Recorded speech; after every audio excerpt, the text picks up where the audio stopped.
मरण जंताठू भयंकर पाल्टिछि बंगिता ग्राम्य सड़क रास्ता। रास्ता काम न होई बिल होई सारिछि। चिठी परे चिठी दिन परे दिन आजी हेबो काम आसीछि बहुत जल्दी हेबो टंका सैंक्शन होई जाइछि काम एबे आरंभ होई जिवो। हाँ आज्ञा आपण आश्चर्य होइथिबे ए कथा सुनिकी निश्चिंत। ए कथा सत आज्ञा। घटना एई प्रकार खोर्धा ब्लॉक अंतर्गत बंगिता ग्राम पंचायत ठारू धरी बंगिता उच्च विद्यालय पर्यंत रास्ता मरण जंता ठारू भयंकर पाल्टिछि। बारंबार अभियोग कला परे मध्य किछि सुफल मिलिला नाही। पुणी 120 फुट रास्ता काम होइछि बोली खोर्धा पंचायत समिति पक्षरु एक जनशुणाणी चिठी रे उल्लेख होइछि कि बंगिता ग्राम पंचायत कार्यालय आरंभ करी 120 फुट रास्ता काम होइछि। मुरलीधर महापात्र बंगिदा ये रास्ता तो अति कदर्य हो जाए जहाँफल लोक मैंने जापार ना जावासा यातायात बहुत असुविधा हो। सरपंच को बारंबार कही होनी एठू ब्लॉक रू भी आसते से देखले कहले 8 दिन भितर कम हो कहीं 8 दिन जाकि 8 मास है कम ना कि दाम ना कि पूरण ना आमर ये जो पीओ अच्छा ये तो आहरी बड़का ये तो कहले 8 दिन भितर आम कम कर दौचु 8 दिन बोलिक 4 मास है 4 खंडी गाँव लोक या निर्भर कर यातायात सब गाड़ी मोटर जावतीय प्रकार रास्ता करवा दरकार रास्ता मरामती करवा दरकार आ दाबी कौन। मो ना नीलकंठ महांती पंचायत बंगिता पंचायत देखो ये रास्ताटा 3-4 वर्ष है एमती खराब होगी पड़ा ये देखिए आपड़ यू आगू जाकि देखिए कि अवस्था रास्ता अच्छी पूरा जराजीर्ण अवस्था अच्छी माने लोक जा पारना देखो ये गोटे चिकित्सालय आसुँच रोगी तापर पिला पाठ पढ़िया ये जाऊँच कि अवस्था जाऊँगी ये 4 वर्ष होगा तथापि यार किसी परिवर्तन हो पारुनी।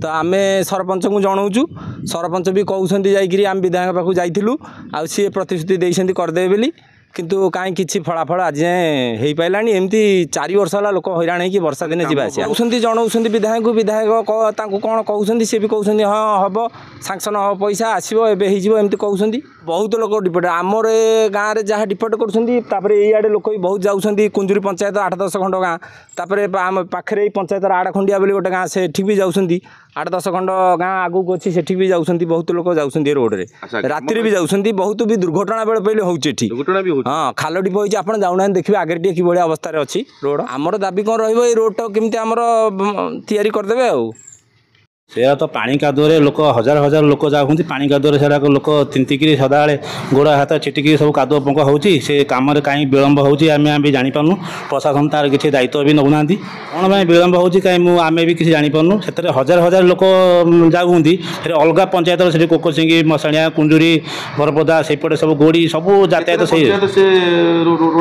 सेपट बेगुनिया ब्लॉक रू अधे लोक सेपटे जावासा कर खोर्धा ब्लॉक अंडर जाऊँगी कौन कहे आप कौन कहे जिते शीघ्र से रोड तो तार काम पूरण हम से लोक खुशी जावासा करेंगे कादुआ पंकु रक्षा पाइबे बर्तमान मरण जनता पलटि से रास्ता बंगिदा रास्ता मो ना प्रशांत कुमार पट्टनायक मोहर राधाकांतपुर बंगिदा जेपी अंडर रे जाउछि।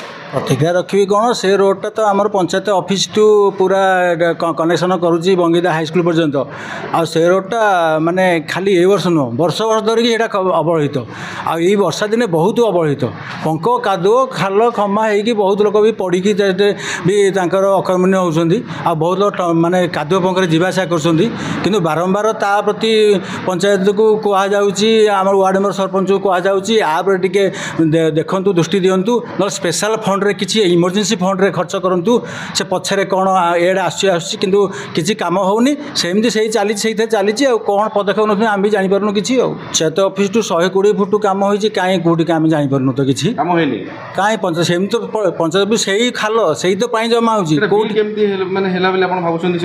भी आम कहीपरूनी कारण से भितर आम पंचायत भितर ना से भितर केमती कौन चलती भितर केमी बिल हो कौन हो कम हो कि न हो कौन हो कि सेमती असुविधार सड़क अच्छी लोक सेमती असुविधा सम्मुखीन होती माने काम होनी किसी कम ना होनी कि है अभी या रहा से रोडटा को पंचायत भितर प्रथम दृष्टि देवा दरकार कहीं ना से रोड रे पंचायत सारा लोक जावासा कर पंचायत बाहर लोक भी बेगुनिया पर्यटन लोक भी हजार लोक से जावासा कर बहुत कम आसूँ लोकर से प्रथम दृष्टि दिया से कमटा आग आरंभ कर संपूर्ण कर रास्ता न होइतिबा ग्रामवासी माने गणमाध्यम रे बारंबार प्रकाश करने सहित अभियोग करथिले।